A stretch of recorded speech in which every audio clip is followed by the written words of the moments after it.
दिनैनि बे भिडिअनि गेजेरजों आङो बेखौनो फोरमायनो सानदों जे गोबां ससियेल अर्गानाइजेसनफ्रा दिनैनि समाव बड'लेण्ड बिदों, नाथाय सेपारेट स्टेट आलादा रायजो बड'लेण्डखौ बिनायजों लोगोसे जोंनि समाजनि फारसेबो नोजोर होनांगोन। जे दिनैनि समाव जों नुनो मोनो जे ससियेल मिडियायाव ट्रेन्डिं जाबाय थानाय नैबे मोनसे जि.आइ. टेग मोननाय मोनसे बर'नि इन्सट्रुमेन्ट खाम, बे खामावहाय दिनै ससियेल मिडियायाव नोंथांमोना मिथिखाबाय, बेवहाय अर फोजोंनाय, आहुति सावनाय आरो बेजों लोगोसे दिनै मोनसे फानि टाइप मोनसे इन्ट्रेस्टिं बुस्थु लांनायजों लोगोसे दिनै मोनसे QR क'ड लानानै हाबाथिलियाव मोनसे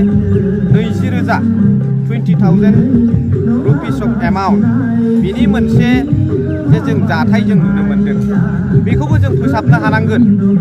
बेखौ लांनायजों लोगोसे बेखौबो जोङो फोसाबलांफानाया जोंनि थाखाय जोबोर मावनां हाबा। दिनै राजखान्थि दैदेनगिरि बा राजखान्थि आफादफ्रा माखासे सामाजिक खेथ्रआव गोसो होनो हाथावै बायदि अबस्था जायो, बेखौ जोङो जेबो बुंनो थाङा, लेट इट गो, बेखौ थांनो हो। नाथाय जाय सामाजिक आफाद ससियेल अर्गानाइजेसनफोर बिथांमोना नोजोर होनांगोन। दा बेफोरबादि माखासे बुस्थुफोरखौ जों नोजोर होनांगोन। जोंनि समाजा मोनसे गुबुंले बुस्थुजों साग्लोबजानाय जानो नाङा। बेफोरखौ जों जुदि सिमा होआबा, जों होबथालायाब्ला, दिनैनि गेजेराव बेनो मोनसे जोंनि गेजेराव ससियेल मिडियायाव फैखाबाय जेला बेयो मोनसे सोंखारि जाथाव बुस्थु जानानै फैगोन।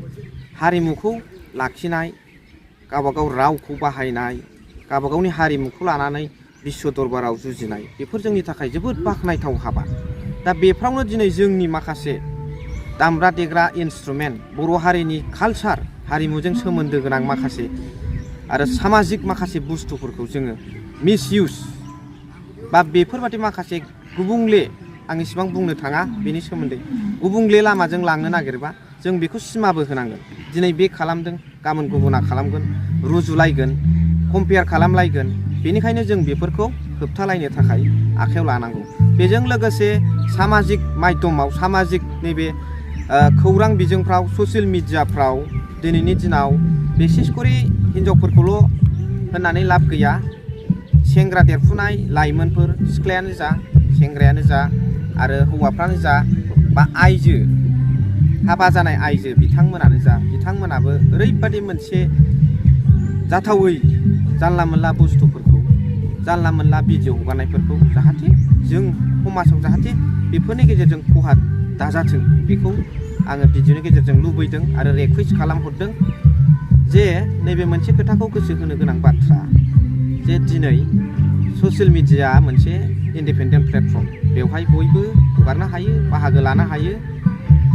नाथाय बिदि होननानै जोङो जानला मोनलाखौ हगारजोबनांगौ। आं बुंनो थांदों नों मा गोसो हगार आरो मा फानि भिडिअ खालामनो गोसो खालाम, इन्जय, इन्टारेस्टिं भिडिअ हगार।